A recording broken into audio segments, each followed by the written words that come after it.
Hello and welcome back to another episode of the 2020 podcast, bringing clarity to business, entrepreneurship, and life. I am your host, Dr. Harbir Sian.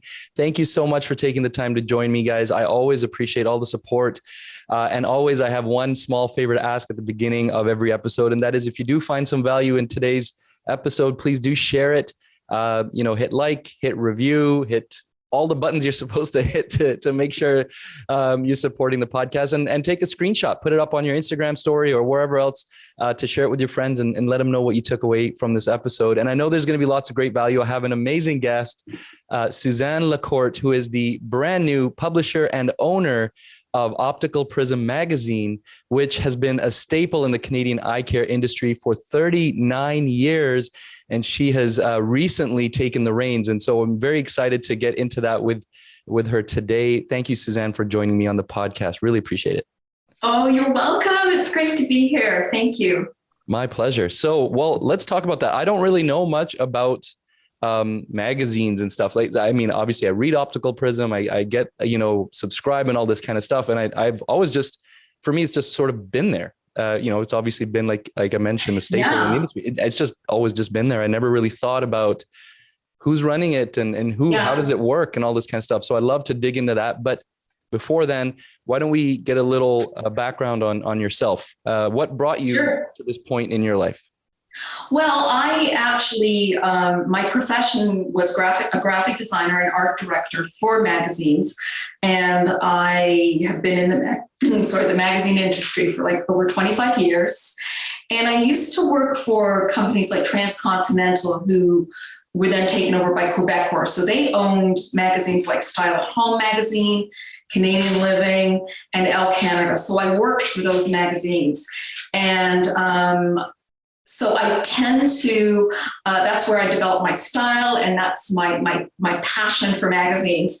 And so definitely my experience was women's lifestyle and fashion. That's where I come from. And what happened was after about 25 years, I decided I wanted to change from the magazine industry. And I went and worked for a downtown event company, technology event company, a festival. And so I thought I'd, spread my wings a little. And I ended up really missing magazines. And I loved it so much. So what I did is I would always do a couple of freelance magazines on the side, like trade magazines. And I was looking to pick up a trade magazine when the previous owners of Optical Prism, Robert and Mary Lou May, were looking for an art director. So we hit it off, and I ended up doing their magazine for them for about 2 years. This was about, 2019 I started. And I loved it because I just, it was like playing for me. And I would do it on the weekends, and I would design the magazine. And I worked with their editor, who was this amazing guy called Denis Langlois. And then COVID hit. And, and obviously their advertisers, everyone was terrified, and, their advertisers pulled out, and it was a very frightening time for them as well. And they'd owned the magazine for 20 years at that point. So what happened was they called me last summer to say, you know what, we've decided it's time to retire. I think with COVID, it was such a scary time. Advertisers, they didn't know what was going to happen. And, they were in their 70s. So I think it was time, they had 20 years with the magazine, and they decided they were just going to close it down. Wow. So I totally understood that. And I came away, and I remember coming home and telling my husband, and then he goes, well, why don't we take it over? And I was like, oh, I never thought of that. I'm used to designing magazines. I've never been the publisher or done the sales or anything like that. So, so we approached them because it seems such a sad thing to let a magazine go that's been such a legacy. Yeah. It's been in the industry and, such as you said, a staple in the ECP community for almost 40 years. And to just close it down, and I just felt that there was still some legs to it. And anyway, so after some negotiating, they were thrilled that I wanted to take it on and keep it going. And that's what we did. So last October was my first issue, taking it over. And And it was scary because it's COVID and people were not advertising, but a lot of the big companies still really supported me throughout the year. And we've just gone from strength to strength. So it's been great. I love it. What a crazy time to do. I mean, I completely understand their, the previous owner's thought process of, they've had it for so long. And during COVID, it's like a lot of companies did head in that direction during COVID. But it's pretty amazing that you chose to keep this long lasting, staple of the industry alive, and then to do it during COVID is scary and crazy. It is. It is scary. Yeah. But sorry, go on.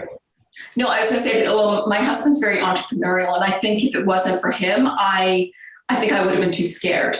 But it was a matter of, like, we sat down and looked at it because all of a sudden I had lost some income, and it was like, okay, well, if we can at least replace my income, let's pivot. Let's just pivot. All we have to do is replace my income. And we go, okay, we can do this. So we did. We pivoted and saw an opportunity, because you're right. In this day and age, a lot of people were just losing jobs, and we saw an opportunity and we went for it. That's amazing. And that takes a lot of guts. That's one of the things I talk about a lot on the podcast. It's in the subtitle there, the entrepreneurship aspect of it. Yeah. I love to have those conversations with my guests because I think, I know that there's somebody else out there who's listening, who's looking for that little bit of a motivation or like that extra little bit of courage that will help tip the scales. And, so I think it's amazing that you guys had the courage to do that and, to take the leap and, take advantage of this opportunity that was in front of you. So that's really cool. So how has it been now? It's been a year. You said the first episode, oh my gosh. Not episode. What's the word I'm looking for? Issue. Thank you. Oh my gosh. I'm clearly. You're in podcast world. I'm in podcast land. I don't know anything else. The first issue that you published was October last year. So it's just been October. It has. I can't believe it's already been a year. Yeah. Time flies, right? So how's that been? And what do you feel like you've kind of learned in this past year now since you've taken it over? I've learned so much. First of all, it's just been, the support has been amazing from the ECP community, from the readers, from the advertisers, because, the previous owners had a 20-year relationship with our advertisers and our clients. So to come in as a new person and be introduced, they were just so wonderfully supportive of me, which was great. It's been so much fun designing the magazine without, I wouldn't say having to please anybody but me, but I mean, I can do what I want, which I don't know if that sounds good or not, within reason, but from a design point of view, I can introduce things that I want to introduce or try and new looks. And I work really closely with Denis, who is my editor. And he's actually been with the company since 2019. Okay. And so he's got these great relationships already. So he's, between the two of us, we make a really good partnership. He comes up with amazing content. And then I get the fun part where I get to visually design the magazine. Because of course, even though I'm the publisher, I am doing the art direction design myself. So that's been a lot of fun. I've really enjoyed doing that. But I've also been able to implement ideas that I had where I saw there was a need for improvement. And definitely, Denis and I talked in length about this. We felt that the magazine being around for so long, it was time for it to be freshened up a little bit and maybe brought into more of the digital era. Mm-hmm. So that was definitely one of our mandates. We've hired a social media strategist. I've got a digital content manager that I hired. We've revamped our website. We now do bi-monthly newsletters, e-blasts. So that's really, and social media, of course, is huge. So that's been one of our biggest mandates, is to just kind of catch up with the digital side of things. We do print the magazine actually still in print. Actually, I've got my latest issue here. All right. So we do print 8 times a year. And then for the other 4 times, it's just a digital issue. So on our website, we always have the issue, whether it's print or digital, available on the website for all ECPs to go and read. Mm-hmm. But 4 of those are strictly just digital, not print issues. So really, we have a presence every month of the year, all year round. Which is that's really impressive for you to be able to put out, an issue. The word is issue, not episode. To put out an issue every single month. Like that's a lot of content that you got to have. So you guys are doing an incredible job actually compiling valuable, useful content. It's not just fluff, right? It's actually useful stuff that, again, I look at each issue every time I get the email, so I know. But I was curious, you were mentioning, as you came in, you had to kind of build those relationships with the partners and the advertisers. Yes, definitely. Can you talk about that? Like, what did you need to do? What did you feel like you kind of had to do to build that confidence and that relationship with them and nurture that? Well, first of all, it was difficult because it was COVID. It wasn't like I could go and meet people or arrange for lunch or go to, the Expo. Right. Vision Expo and go and meet people. So it strictly has been a relationship via email and phone. But people were really receptive to me. And I think because it was totally new to me. I'm not a salesperson. I'm not really a business person. I'm just a small business now. And so here I am dealing with these large companies, which I really didn't have any experience dealing with. I found what works for me is just being genuine and being myself and being honest and forthright and thanking them and letting them know that I appreciate any advice they can give me, and that I'm here to listen. Because I want the magazine to be better. I want it to be this great resource for ECPs, but also for the advertisers. So I knew that I had a lot to learn, and they were amazing. I would just be forthright and ask them. And I find that people are very receptive to that. They also we're all craving for connection too. Mm-hmm. And so I found that I was able to connect with people and with my story and ask for their advice. And people are always willing, or for the most part, willing to be helpful and want to share their experiences. So that's what I've done. That's amazing. So, I mean, it sounds simple, right? But just be authentic and be kind. Yeah. Yes, and be kind. But those things really do work. I so believe that. And I think I totally agree with you on the aspect of, that most people out there actually do want to help. If you ask them kindly and nicely, that people are willing to go out of their way. If they think that you're genuinely like trying to do something, build something. That's definitely been my experience. Of course, there'll be people out there who maybe don't want to, but for the most part, I get that. And so that's cool that that's been your experience as well. So again, I think that's really important information for somebody out there who's trying to build a company or a brand or even, I talk about how important networking is to kind of creating opportunities for yourself out there. So when I'm talking to other optometrists, for example, who want to get into lecturing or speaking or whatever other opportunities working with industry, just get out there and do that. Just be kind and let your presence be known, and people eventually will start to try to help you. I think that's pretty cool. Yeah, let your personality come through. And because I am the worst at networking, I actually get very uncomfortable in those kinds of situations, which people find surprising because I come across as very social. But so it's a bit out of my comfort zone. But you're right. If you're just yourself and genuine, it'll go a long way. People appreciate it for sure. Absolutely. So, what does the kind of the day-to-day look like for you then, as you're now running this magazine, the owner and publisher? What's the average kind of day or week? Maybe if you can run us through what types of things you're you're taking or things that you're doing. We kind of have, we have a monthly schedule really, because my team, I have about 6 people on my team. Denis is just amazing at getting the best content.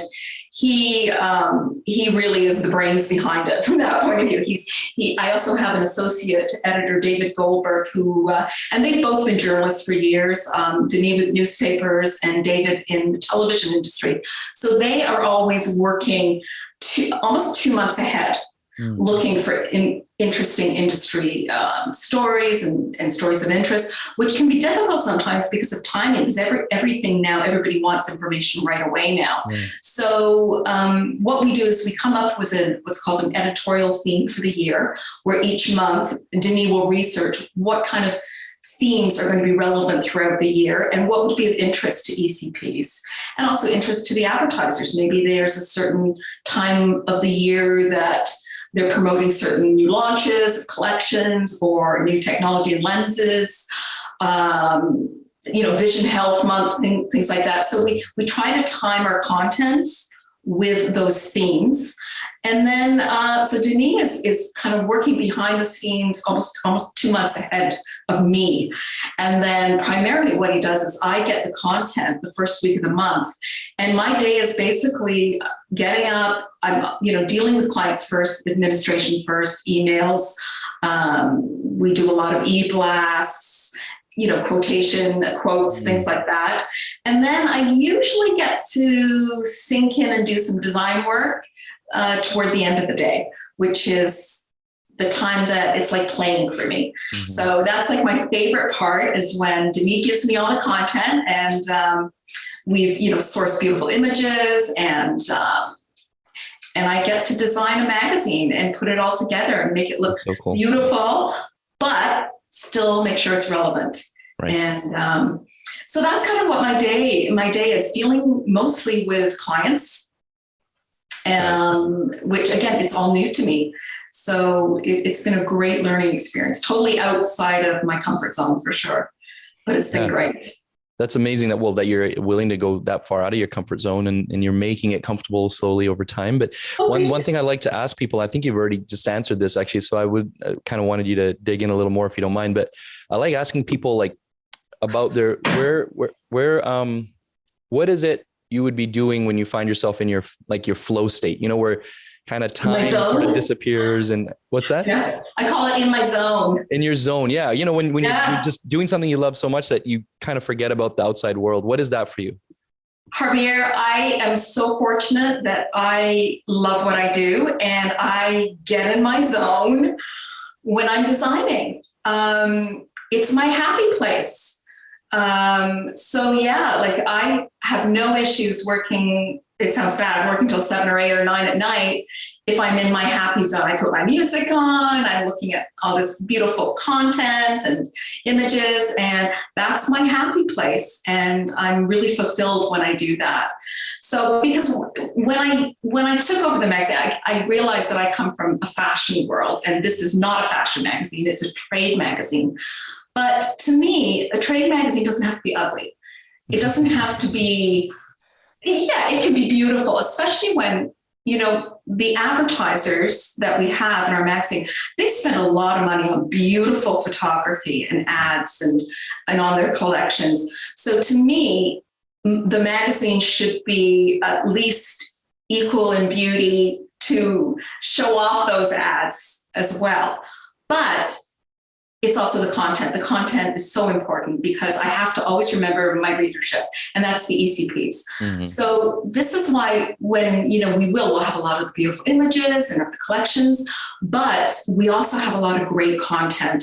And that is actually what we're focusing on this year, bringing more content. We have a great collaboration with Marketing for ECP. So we always have a marketing article that's great, gives great advice to ECPs on how to get their business running and marketing themselves. I also have we have a colleague of ours called Nancy DeWald. I don't know if you know her. Yeah. She is joining us next year in collaborating and doing an article for us every month on business, the business side of ECPs. And she comes from, she was the interim CEO of I Recommend. And she's agreed to write articles for us, giving advice to all the ECPs out there that are running a business, because you're not just running a practice, you're running a business. Yeah. So I really felt that that was something that was missing in the magazine. I wanted to add content, not only with the technology and surrounding the eyewear and the medical side, but also on how to run a business and market yourself. And also, I think it's important. I think people want to hear about their colleagues. So that's something we want to, we usually always do an article on the next generation. Gotcha. There's a lot of young people that that are coming up. And I really think it's important for us to try to attract to the younger ECPs as well. Yeah. So that's kind of our mandate, is to become, a beautiful magazine, but that's really the go-to resource. Yeah. And iCare is interesting in that it is a blend of all of those things, right? So some industries are going to be like, okay, they just talk about technology, or they just are art, but whatever. But iCare's got this interesting blend of artistic aesthetic, with the frames and all these types of things. And obviously the medical side of things and the technology. And there's, a lot of people like myself who are kind of nerdy and like to geek out on a lot of the nitty gritty details. And, we read articles and, and research papers and all these things. So it's like interesting, like there's so many different facets that you have to kind of try to bring into your magazine. But I guess at the same time, it also gives you the opportunity to have more content of different types. Exactly. So that's really cool to see. So you've been running this magazine for a year. You've been really digging into the eye care industry. What would you say you've learned about the eye care optical industry in the last year or so that you didn't really know before? Maybe some big concept that you weren't so aware of before you started this. I really wasn't so aware of the lack of government support. That is something that was a shock to me. Mm-hmm. Definitely. That was, I would say, is the biggest thing for me. Right. And I mean, like kind of like what's happening in Ontario right now. Yeah, exactly. And, eye care is so vital. And, I find it very upsetting that, the eye care professionals are not getting the support that they need, because it's such a vital service to Canadians. So that was tough for me to really open my eyes, and pardon the pun, and really realize that's the seriousness of that situation. I had no idea. Yeah. That's an ongoing challenge for sure. So what would you, if you have a take on that, what would you suggest, from our perspective as eye care professionals, what should we be doing now maybe to enhance that or improve that? Did you see anything there that you could suggest? Oh my gosh. I don't know really at this point. All I think that maybe I could do at this point, owning a magazine, is maybe to start putting articles out there about the issues and helping people get their message across, and maybe even do some surveys to find out what people are thinking, and encourage them to, I guess, get in touch with their MPs. Yeah. I think awareness is where it all starts, right? The education and awareness. So that's, I think it's actually a really good answer, because we want to, for the average person out there, the question most people ask, well, like, why does it matter to me? I remember speaking to friends about back 10, 11 years ago, when we had this big deregulation happen here in BC, where eye care was deregulated and you can buy glasses online, all that kind of stuff. I was out there like pounding the pavement, trying to like talk to everybody I knew about like why this was such a terrible thing. But the question, like a lot of people would say, well, like, is what's in it for me, basically, for the average person? Like, isn't it better now that I can just go buy my glasses wherever? That you have to create that education and the awareness of like, well, here's the downside for the average patient. And other people out there, right? And why do politicians want to listen? Why should they listen? So I think that's actually a great answer. And it's nice to know that we have somebody in our corner who's got such a great resource. Well, just tell me what you'd like to say. I'm going to get, whoever's listening, write in or email in and let us know exactly what Optical Prism can do on behalf of ECPs across Canada. So. For sure. And I really want to hear from our readers, because I want to know what they want to be reading about, and what, what they're passionate about, and what they really feel is either lacking in the magazine or what they want to see more of, for sure. Yeah, because it is for them. Yeah. Right. So we talked about the things that you learned about the optical industry recently, that being that there's not a lot of support from the government. How about within the industry? What, I know I kind of put you on the spot there asking you what you think we could do to kind of change that, the fact that. Yes, you did. But what other changes do you think are, as ECPs or as an industry as a whole, we should be trying to do to continue to advance and kind of move with the times? Are there other things that you see as in your position as the publisher? Well, again, it's all new to me as well. But definitely, especially with COVID, the need for obviously ECPs to, do virtual appointments. The challenges that you're up against now, it's just a different world. It's like, how do you conduct business? So I think it's just a matter of, I don't really have enough experience to comment, but from what I'm seeing, I see that that's a huge challenge and that business is having to pivot and change and shift.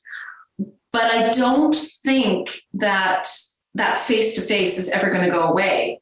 We need that connection. We need that contact. And I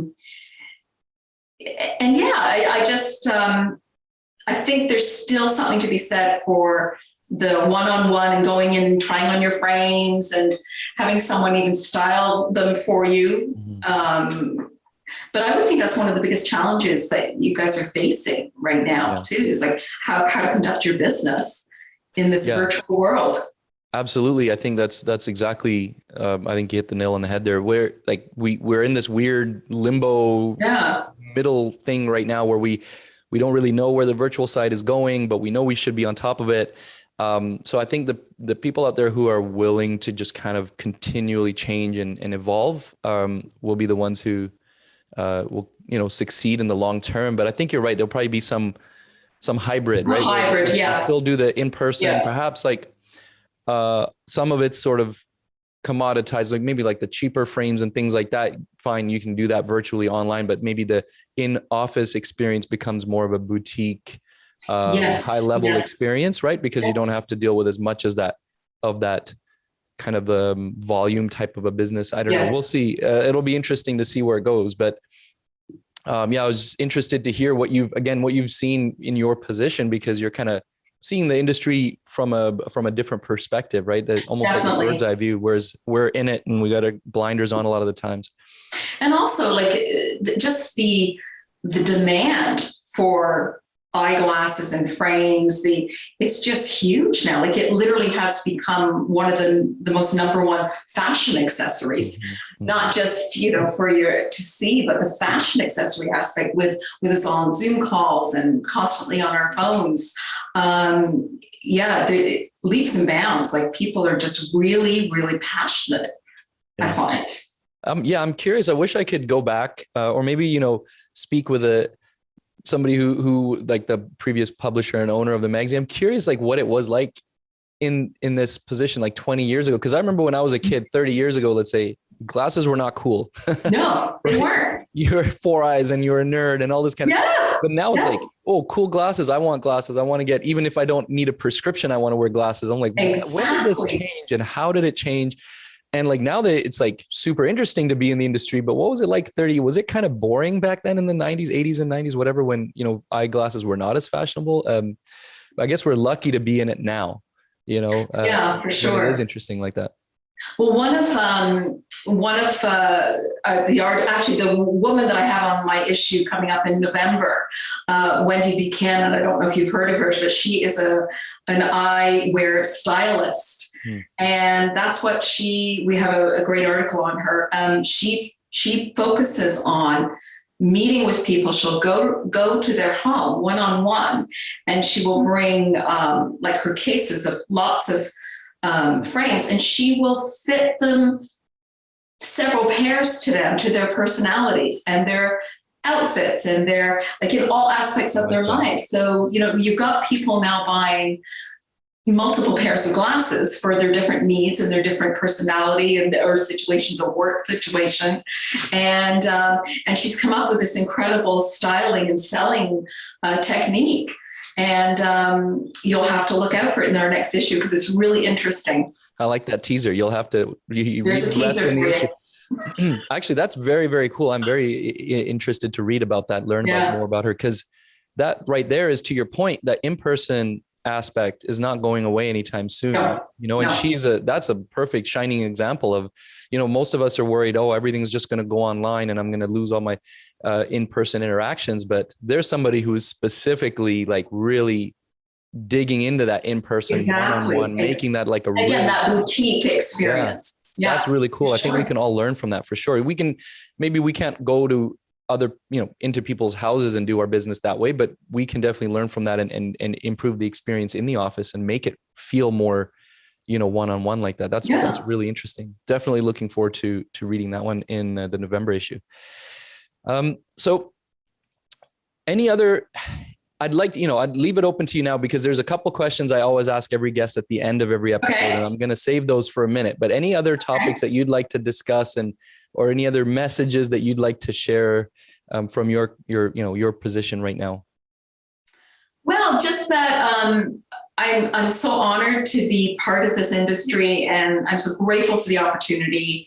And as I said, I really want to keep improving and make a better product. And so I really want to hear from ECPs and what they want, what they want to hear, what they want to read about.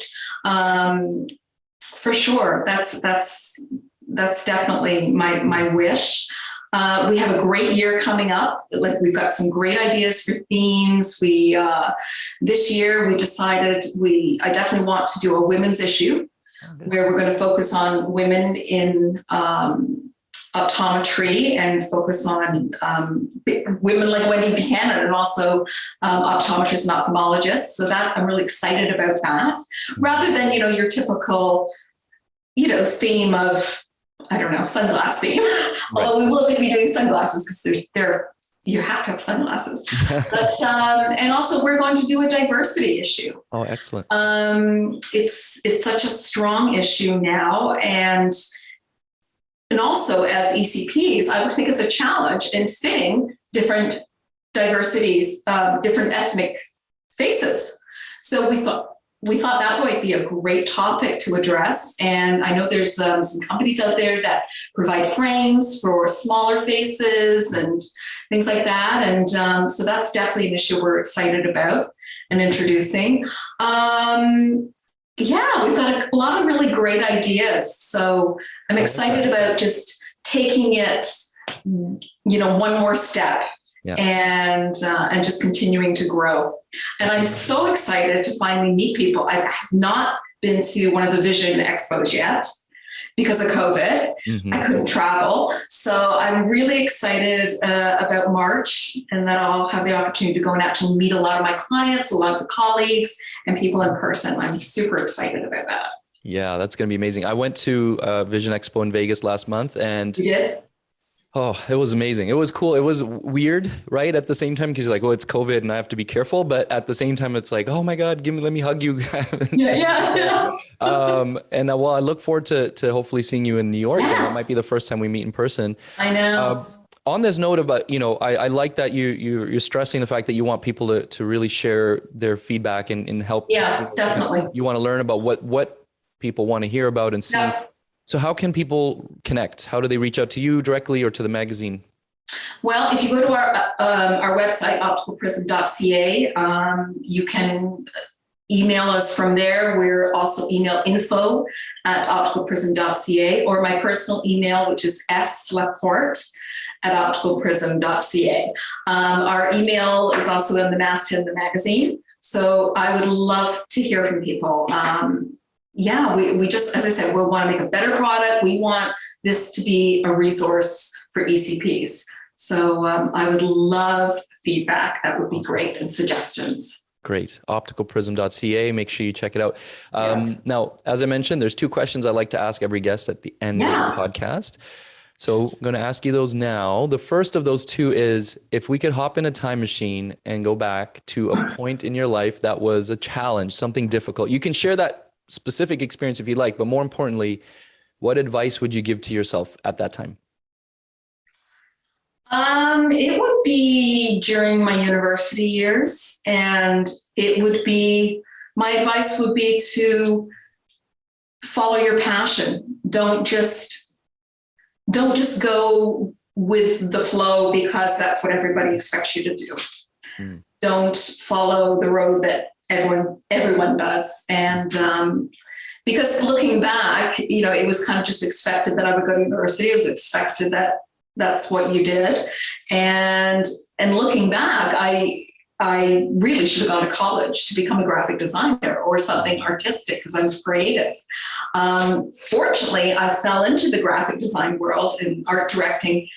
I obviously was meant to do it because I fell into it through other ways. But I would definitely have advised myself to just go with your heart, go with what you love, your passion. That's great advice. And the last question then is, everything that you've accomplished so far, everything you've achieved, how much of it would you say is due to luck and how much is due to hard work? I would think, honestly, it's like 100% hard work. Okay.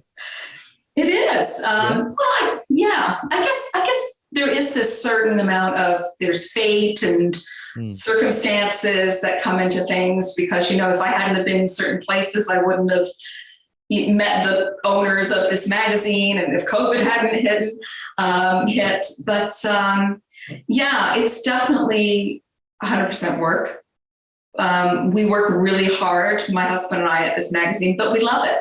And I think that shows. And I think if you love what you do, you're going to be successful. Yeah, that's great. I believe that. Absolutely. Well, thank you very much for that thoughtful answer. I know it's always interesting because, of course, it's hard work. There's a lot of hard work, and generally, whichever answer the guest gives, like somebody will give an answer and then be like, okay, but and then they'll. I love that part of it. I love that part of it. You can kind of see the wheels turning, and I love to just kind of hear the candid response. So thank you very much for that. And thank you again for joining me on the podcast. I really, really appreciate it. I loved learning about this part of our industry,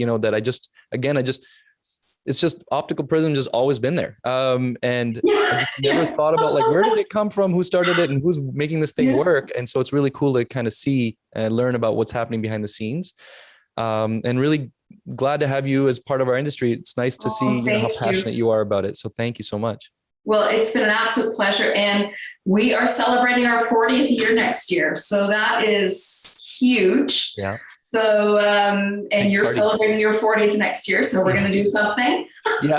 My 40th birthday next year, 40th birthday for Optical Prism. We'll do a big. There you go. We'll have a big bash or something. I'll go to Vegas and do a big party. I think that's a great idea. Done. Exactly, for sure. So thank you so much. And thank you for sharing your podcast with us as well. That's we really appreciate it because we love the content. And again, it's part of our mandate is to become more current and offer all kinds of content to ECPs, and you're a big part of that. Thank you. Well, thank you for that opportunity. And in case anybody's not aware, Optical Prism now, the 2020 podcast is now available to listen at Optical Prism. And so really humbling and amazing for me to have my podcast available on such an amazing platform. So thank you for that opportunity. I know it's going to be beneficial to me. I hope it's mutually beneficial for both of us, and it helps Optical Prism grow and reach more people as well. I think that's awesome. Well, I don't see how it can't help because you're great. And of course, we're featuring you on our cover in December. Yikes. Yes. I'm very excited about too. I know. I'm like, that's even more incredible and humbling. I'm like a little anxious about that, to be on the cover of a magazine. Whoa. But thank you very much. Yeah. Look out for that one, guys. December issue of Optical Prism. All right. So thank you again, Suzanne. I really appreciate it. Thank you. Yeah. Thank you, everybody who's listening and watching. Again, if you haven't figured it out yet, you can find this on Apple and Spotify and all the other places you listen to your podcast. You're able to view and watch the full episode on YouTube as well. Thank you guys for all the support, and we'll see you again in the next episode.